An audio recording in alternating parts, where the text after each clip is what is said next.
جسم میں جان نہیں، میں نثار تیرے کلام پر ملی یوں تو کس کو زبان نہیں، پر وہ سخن ہے جس میں سخن نہ ہو، وہ بیان ہے جس کا بیان نہیں۔ کیا سمجھے؟ سخن کا ایک معنی ہوتا ہے کلام، اور سخن کا ایک معنی ہوتا ہے آبجیکشن، اعتراض، اور بیان کا ایک معنی وہ ہوتا ہے اسپیچ جو میں آپ کے سامنے کر رہا ہوں، اور بیان کا ایک معنی ہوتا ہے تعریف، یار اس کا تو کوئی بیان ہی نہیں ہے، اس کا کوئی جواب ہی نہیں ہے۔ اعلیٰ تو فرماتے ہیں یا رسول اللہ زبان تو سب کو ہی ملی ہے، یوں تو کس کو نہیں ملی، ہر ایک کو زبان ملی ہے، لیکن یا رسول اللہ آپ کی شان کیا ہے؟ میں نثار تیرے کلام پر ملی یوں تو کس کو زبان نہیں، ہر ایک کو زبان ملی، پر وہ سخن ہے یا رسول اللہ آپ کا وہ کلام ہے، وہ سخن ہے جس میں سخن نہ ہو، وہ کلام ہے جس میں کوئی آبجیکشن نہیں ہے، اور آپ کی وہ اسپیچ ہے جس کا کوئی جواب نہیں ہے، وہ سخن ہے جس میں سخن نہ ہو، وہ بیان ہے جس کا بیان نہیں۔ وہ الفاظ جو علامہ سیوطی نے ذکر کیے، سبحان اللہ، اس کا ترجمہ نہ بھی کیا جائے تو الفاظ کی بندش، الفاظ کی ترتیب ایسی ہے کہ آپ جھوم اٹھیں گے۔ پیارے مصطفیٰ علیہ السلام نے جب بظاہر کلام کرنا شروع کیا تو آپ کے لبوں پر یہ کلمات تھے، اللہ اکبر کبیرہ والحمدللہ کثیرہ وسبحان اللہ بکرۃ واصیلا۔ پھر پیارے مصطفیٰ علیہ السلام جب بظاہر آپ نے چلنا شروع کیا، ویسے تو کائنات کو چلانے کے لیے آئے تھے، بظاہر جب آپ کے چلنے کی ظاہری عمر ہوئی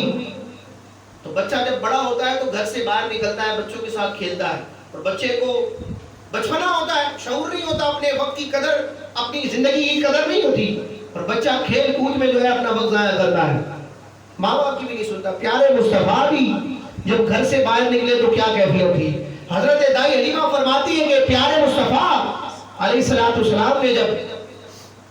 بظاہر چلنا شروع کیا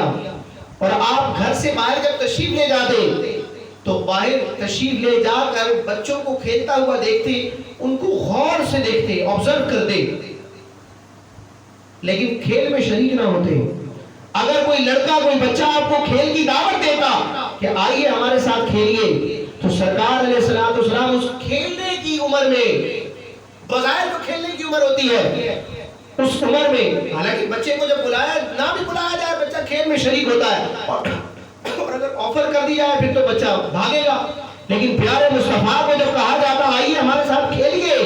پیارے مصطفیٰ اس کھیلنے کی عمر میں فرماتے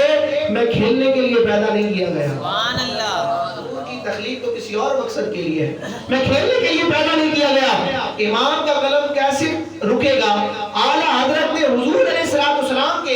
اس کھیلنے سے کراہت اور ناپسندیدگی کی ادا پر بھی سلام بھیجا ہے۔ اعلیٰ حضرت فرماتے ہیں فضل پیدائشی پر ہمیشہ درود۔ اچھا جب پیدا ہوتا ہے عالم نہیں ہوتا، اس کو لکھنا نہیں آتا، وہ بزنس مین نہیں ہوتا، کچھ بھی نہیں ہوتا،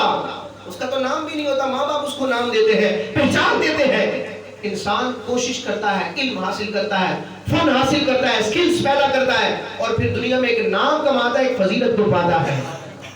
لیکن حضور پیدا ہوتے ہیں، فضیلتیں ساتھ لے کر آتے ہیں۔ حضور کا فضل و کرم پیدائشی ہے، پیدائشی ہی سرکار علیہ السلام فضائل و کمالات کے حامی ہے، پیدائشی ہی نبی ہے، اور پیدائشی ہی امت کے آقا و مولا ہے، اور امت کی بخشش کی دعائیں کرتے ہیں۔ اعلیٰ حضرت فرماتے ہیں فضل پیدائشی پر ہمیشہ درود، کھیلنے سے کراہت پہ لاکھوں سلام۔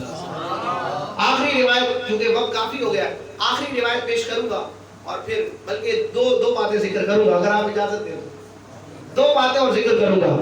بچہ جب تھوڑا سا بڑا ہوتا ہے تو اس کو جھولے میں رکھا جاتا ہے، اس کو جھولے کو ہلاتے ہیں تو بچہ خاموش رہتا ہے، جیسے ہی جھولا رکا تو بچے نے رونا شروع کر دیا۔ اب جھولا جھلاتا کون ہے؟ ماں باپ، بہن بھائی، گھر والے، پیارے پیارے مصطفیٰ کا بھی نورانی جھولا تھا، وہ جھولا جھلاتا کون تھا؟ امام ابن سبا نے ذکر کیا، جس کو علامہ سیوطی نے خصائص کبریٰ میں نقل کیا کہ ان مہدہ کان یتحرک، پیارے مصطفیٰ علیہ السلام کا جھولا جھولتا تھا، لیکن پیارے مصطفیٰ بھی نور ہے، جھولا بھی نورانی ہے، تو جھلانے والی مخلوق بھی نورانی ہونی چاہیے، یہ قدرت کی طرف سے اہتمام ہے۔ امام ابن سبا ذکر کرتے ہیں ان مہدہ کان یتحرک بتحریک الملائکہ، نور والے کا نورانی جھولا، نورانی مخلوق فرشتوں کے جھلانے سے جھولتا ہے۔